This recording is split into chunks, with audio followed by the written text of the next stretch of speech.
Syria से pack up करना पड़ा। बशर अल असद के शासन में ईरान और रूस का सीरिया में जलवा हुआ करता था, लेकिन अब सब कुछ बदल चुका है। दमिश्क में जुलानी काबिज है। तुर्की अपना इलाका बढ़ाने को लगातार बेकरार है और इजराइल तो सीरिया में घुसकर अपनी मिलिट्री पोस्ट भी बना चुका है। ईरान के विदेश मंत्री को सीरिया में मिली ये हार चुभ रही है, इसलिए ईरानी विदेशी मंत्री अब्बास अरागची ने सीरिया को वो चेतावनी दे दी, जो अगर सही हुई तो सीरिया खंड खंड हो जाएगा। पहले से ही खंडहर सीरिया का वो हाल हो सकता है कि वहाँ धूल और धुएं के गुबार को छोड़कर कुछ नहीं बचेगा, यानी विनाशकारी प्रलय। और इसके लिए ईरान ने अपनी गोटियां सेट करनी भी शुरू कर दी हैं। ईरानी विदेशी मंत्री अब्बास अरागची ने कहा कि ईरान सीरिया के भविष्य के बारे में निर्णय लेने को पूरी तरह से लोगों को जिम्मेदारी मानता है, बिना किसी विदेशी दबाव या विनाशकारी हस्तक्षेप के। तो आखिर क्या कहना चाहते हैं ईरान के अब्बास अरागची? कुछ समझे आप? अगर नहीं तो समझिए। दरअसल ईरान को सीरिया में इजराइल, तुर्की और अमेरिका से घुसना अंदर तक डाल रहा है। ईरान को सीरिया छोड़ना पड़ा। इस गम को महीने बीत जाने के बाद भी ईरान भूल नहीं पाया है। ईरान सीरिया की हर हलचल पर नजर रख रहा है। यानी अरागची वही कह रहे हैं जो ईरान के सुप्रीम लीडर उनसे कहलवाना चाहते हैं। ईरान के सर्वोच्च नेता जो वो ईरान में बैठे बैठे सीरिया पर नजर रख रहे हैं। सुप्रीम लीडर खामनेई सीरिया के युवाओं को जुलानी के खिलाफ खड़े होने की अपील कर रहे हैं। इससे पहले अली खामनेई कह चुके हैं कि सीरिया के युवा उन लोगों के खिलाफ ताकत और दृढ़ संकल्प के साथ खड़े होंगे जिन्होंने सीरिया में इस असुरक्षा की योजना बनाई और इसे लागू किया है। ईश्वर की इच्छा से वो उन पर विजय प्राप्त करेंगे। तो क्या खामनेई का ये बयान सीरिया में गृह युद्ध की चिंगारी को और भी भड़का सकता है? क्योंकि असद की सत्ता जाने के बाद सीरिया में कई गुटों में तनाव इतना बढ़ चुका है कि मामला जुबानी जंग से आगे बढ़कर बम बारूद तक पहुंच चुका है।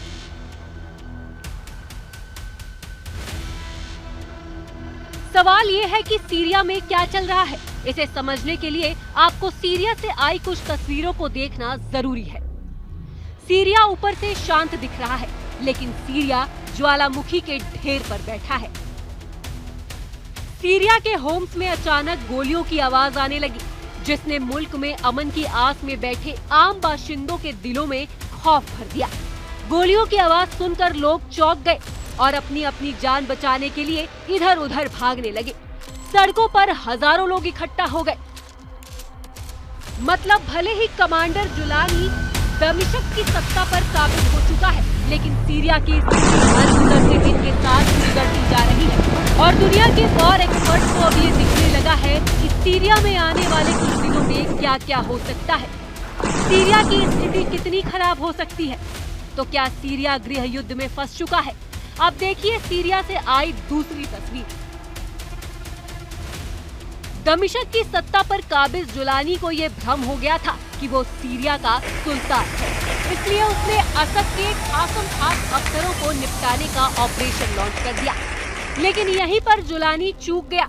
कमांडर जुलानी ने अपने लड़ाकों को सीरिया के टार्टस प्रांत में सीरिया के पूर्व राष्ट्रपति बशर अल असद के कमांडर रहे मोहम्मद कंजो को गिरफ्तार करने पहुंचे।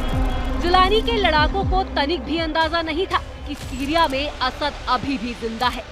असद के लड़ाके पहले ही घात लगाकर जुलानी के दमिश्क का बदला लेने के लिए तैयार थे।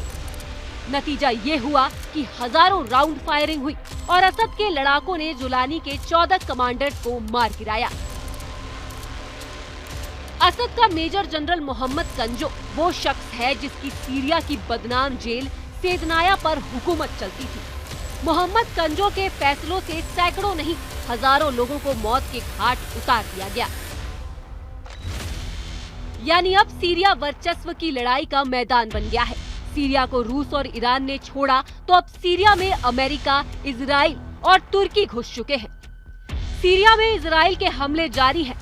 यही नहीं, इजरायली मीडिया रिपोर्टों के मुताबिक आईडीएफ गोलान हाइट्स में कब्जा किए इलाके में सैन्य चौकी भी बना ली है। फिलहाल ये मिलिट्री पोस्ट सर्दियों के महीने के लिए इजराइल ने बनवाने का दावा किया है, लेकिन हालात को देखकर ऐसा लगता नहीं है कि इजराइल यहाँ से हिलेगा भी।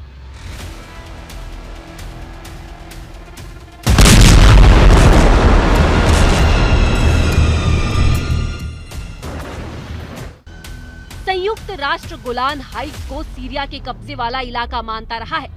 हालांकि बफर जोन पर कब्जे के तुरंत बाद इजरायली रक्षा मंत्री इजराइल काट्ज ने सेना को पूरे सर्दियों में रहने के लिए तैयार रहने का आदेश दिया है। दूसरी तरफ आईडीएफ अपने कब्जे वाले इलाके और बफर जोन में अपनी घेराबंदी पूरी तरह कर रहा है, ताकि गोलान के लोगों और इजराइल की जनता की सुरक्षा की जा सके। हमने प्रधानमंत्री के साथ आईडीएफ को दक्षिणी सीरिया में हथियारों और आतंकी खतरों के खिलाफ एक रक्षा क्षेत्र स्थापित करने का निर्देश दिया है, ताकि सीरिया में आतंक को जिंदा होने और फैलाने से रोका जा सके। अब देखिए कि बशर अल असद के पतन के बाद सीरिया में नया झगड़ा क्या है। विदेशी मीडिया की रिपोर्ट कहती है कि अमेरिका को जरा भी अंदाजा नहीं था कि विद्रोही महज 11 दिनों में असद को सत्ता से बेदखल कर देंगे और उन्हें अपनी जान बचाने के लिए रूस में शरण लेनी पड़ेगी। अमेरिकी अधिकारी असद के साथ एक समझौते पर बातचीत कर रहे थे। असद के सामने अमेरिका ने जो डील रखी थी, उसके मुताबिक सीरिया को हिजबुल्लाह और ईरान के साथ संबंधों को तोड़ना था और बदले में अमेरिका सीरिया के विद्रोह को रौंद देता, जिससे असद की सत्ता सीरिया पर बनी रहती। लेकिन ऐसा हो पाता इससे पहले ही जुलानी ने दमिश्क फतेह कर लिया। इस वक्त सीरिया को लेकर अमेरिका और तुर्की आमने सामने है और बड़ी बात यह है कि अमेरिका और तुर्की दोनों ही नेटो गठबंधन के सदस्य देश हैं। इसलिए डैमेज कंट्रोल के लिए एंटनी ब्लिंकन बार-बार तुर्की का दौरा कर रहे हैं।